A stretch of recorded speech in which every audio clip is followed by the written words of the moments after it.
আমরা কোনো চোরের সরকার রাখতে চাই না। পরিবর্তন চাই আমরা বাংলায়।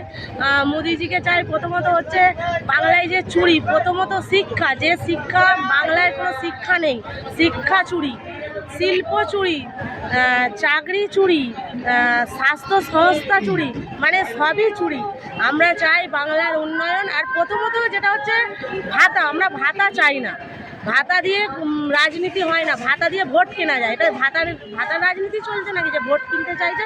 আমরা ভাতার রাজনীতি চাই না, আমরা কর্মসংস্থা চাই, আমরা শিল্প চাই, আমাদের ছেলেমেয়েরা পড়াশোনা করতে পারে সেই সংস্থা চাই। আর একটা হচ্ছে যেটা আমাদের দেশের প্রধান মানে মুখ্যমন্ত্রী মহিলা, সেই মহিলাদেরই কোনো সুরক্ষা নেই। তাই এই সরকার চাই না। এই মমতা ব্যানার্জিকে নবান্ন থেকে ছুঁড়ে ফেলে দিয়ে চাই মোদিজিকে আনতে। আমরা কোনো চোরের সরকার রাখতে চাই না।